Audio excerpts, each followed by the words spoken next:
विषय सामाजिक विज्ञान कक्षा 10। विद्यार्थी मित्रों नमस्कार।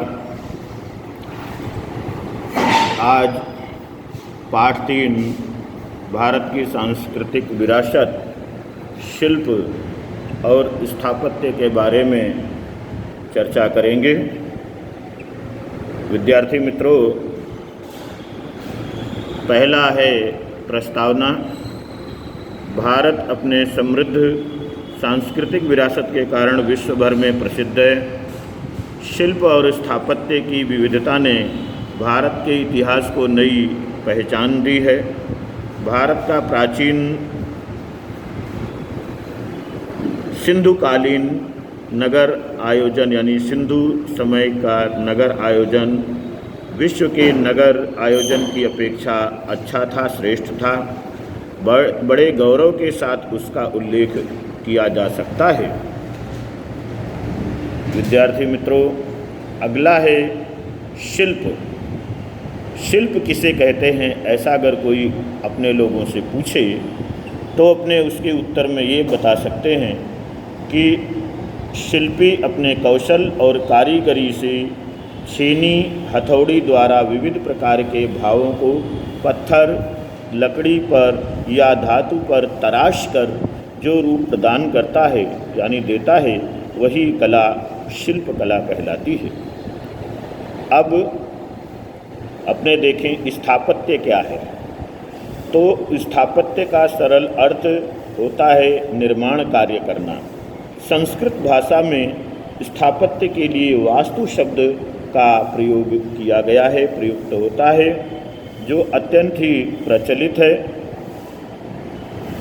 इस अर्थ में मकानों, नगरों, कुआं, किलों, मीनारों, मंदिरों, मस्जिदों, मकबरों आदि के निर्माण कार्य को स्थापत्य कहते हैं, स्थापत्य कहा जाता है। स्थापत्य कला में स्थपति का कौशल प्रायोजित होता है यानी मुख्य होता है।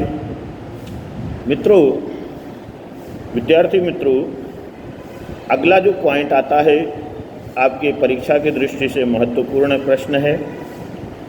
प्रश्न का मुद्दा है प्राचीन भारत का नगर आयोजन किस प्रकार का था। तो उसके उत्तर में ये पॉइंट लिख सकते हैं। प्राचीन युग में भारत नगर आयोजन में निपुण रहा है। भारत का पुरातात्विक उत्खनन में ऐसे ही कई नगर मिले हैं। इन महानगरों के मुख्य 3 विभाग हैं। कितने विभाग हैं? 3 पोर्शन है। पहला है प्रशासनिक अधिकारी का किला, जिसे सिटाडेल कहा जाता था। दूसरा है अन्य अधिकारियों की घर यानी निवास स्थान, जो ऊपरी नगर रहते थे। तीसरा है सामान्य नगरजनों के आवास वाला निचला नगर। इसके मुद्दे देखें विद्यार्थी मित्रों। तो प्रशासनिक अधिकारियों का किला जो ऊंचाई पर बनाया जाता था वो घर होता था। अगला पॉइंट, ऊपरी नगर भी रक्षणात्मक दीवारों से सुरक्षित रहता था।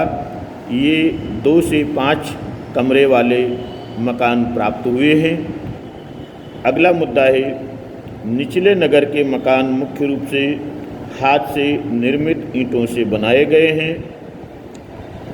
सिंधु घाटी की संस्कृति की प्रजा ने स्थापत्य के क्षेत्र में उस समय की सभी संस्कृतियों की अपेक्षा सुंदर और व्यवस्थित ऐसे कई नगर विकसित किए थे, जिनमें से हड़प्पा और मोहेंजोदड़ो नामक नगर महत्वपूर्ण थे।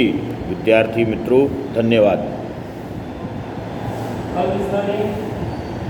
हाँ, एक ही मुद्दा है। रिकॉर्डिंग तो कर लें।